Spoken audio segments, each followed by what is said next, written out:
Um, Good morning, sir. Again, we are here for the second lab of the CISSP.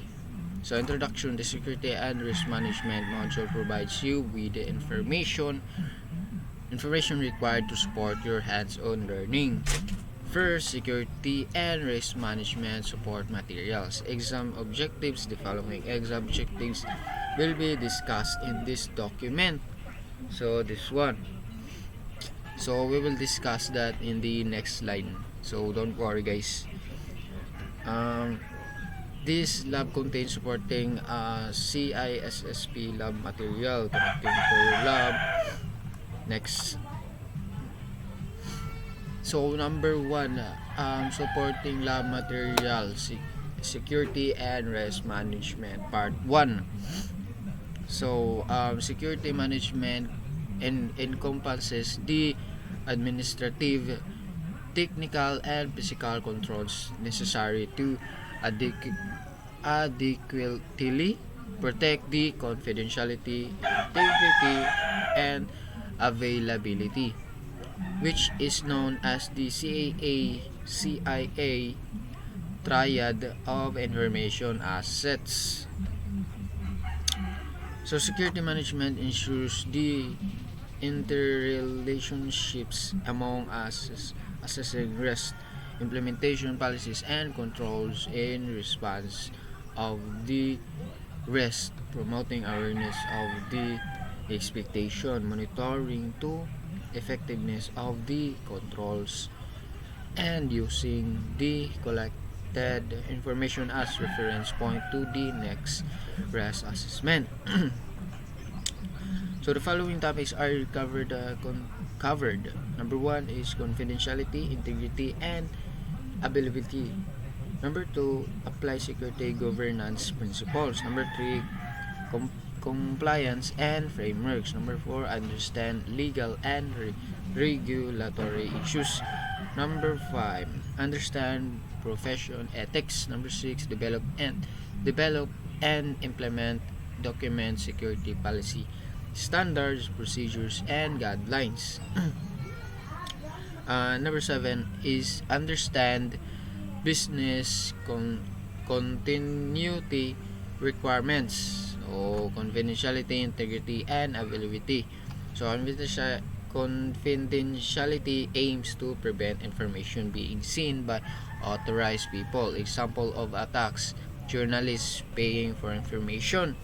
Number two, hackers compromising systems to sell personal information and credit cards number.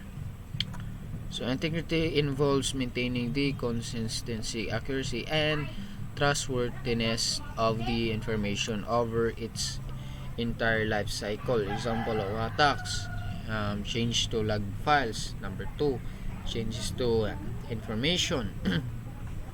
The next one, the ability covers into information with respect to ensure the information is available whenever it is needed. So, example of the tax year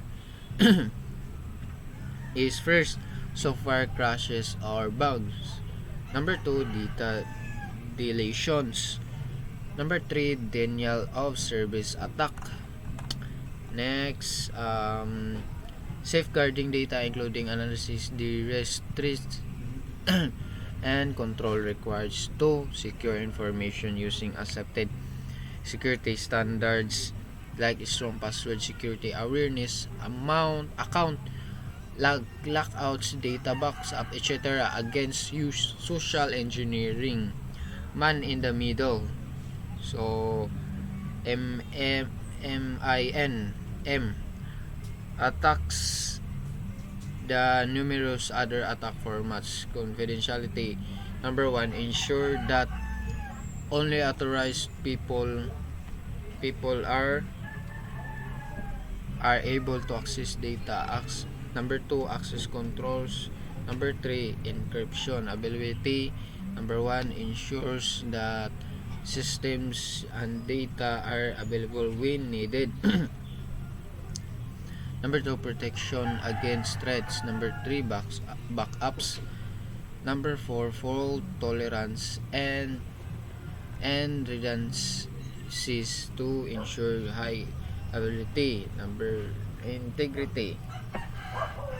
Prevents the unauthorized modification of data while in transit and ensures that unauthorized modification is detected. Number 2, access controls and audit login. Shush. Wait.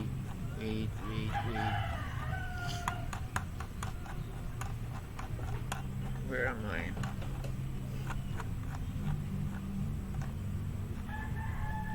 This one, the change management. The idea is that any changes which happen can indeed be rolled back should it become apparent that the change had a negative effect of the business security. Data classification. So data classification is the exercise of due care describe what legal duty considered to be where rests a lack of due care is termed as negligence. The application of due diligence is a preemptive measure taken to avoid harm to other person of their property. Compliance and frameworks. Compliance refers to actions that ensures the organization complies with rules, laws, and well the organization's policies, governance, risk management, and compliances. Right. Legislative and regulatory compliance. Next is the privacy requirements compliance. And here is the ISMS family of standards. The ISO IEE to this one. Oh my god. If security around credit card payment system is required, then the most commonly companies seek out. So security around credit card payment system is required, then most commonly companies seek out. So here the first, the consistent, measurable, understanding, standardized, comprehensive, modular. Example include the Nest, the COBIT, the ITIL. This one, this understanding legal and regulatory issues. This criminal law, common law, civil law, administrative law, public law. This conduct fraud and abuse act. Explain a crime is committed when additional US law. The following is just struck of law which need to be understood.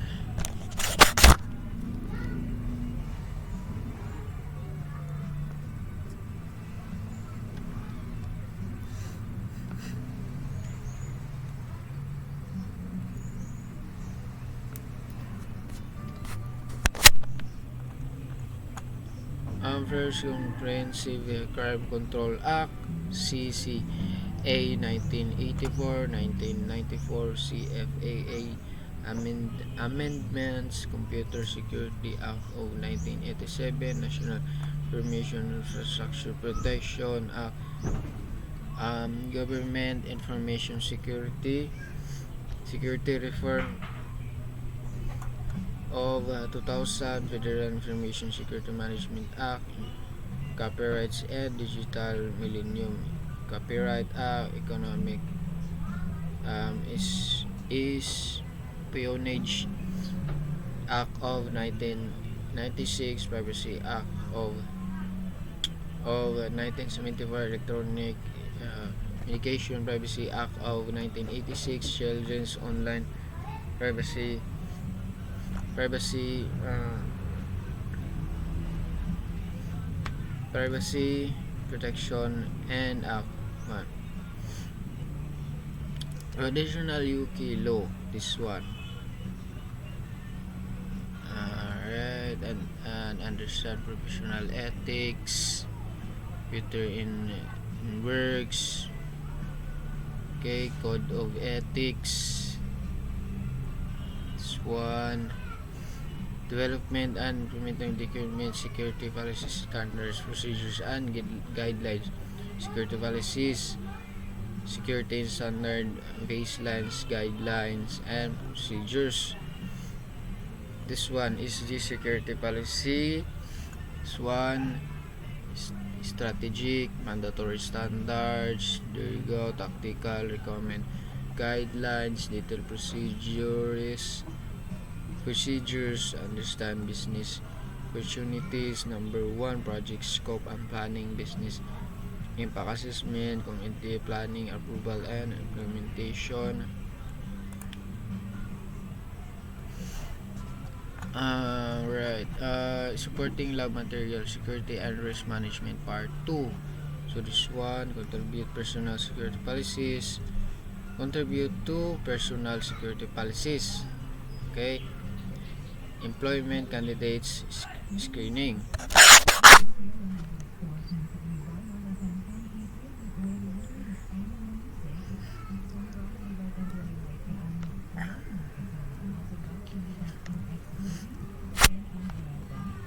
Employment candidate screening.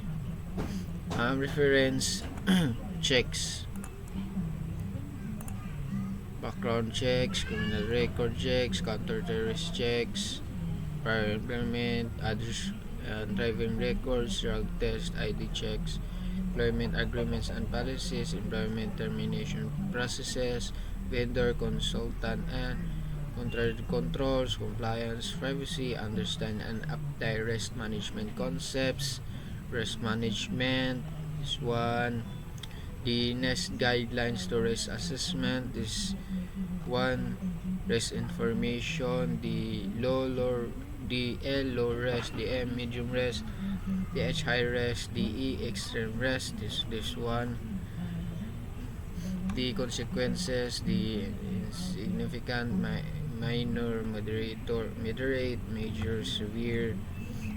One, and moderate use, calculation of risk. Example, survey unit power cause damage. This one, risk mitigation and control. This one, understand and apply threat modeling. This one, integrate security to consideration into acquisition strategy and practice, establish and management information security, education, training, and awareness. Summary, the following exam objectives were discussed in this document. So this one. So again, thank you sir, thank you guys.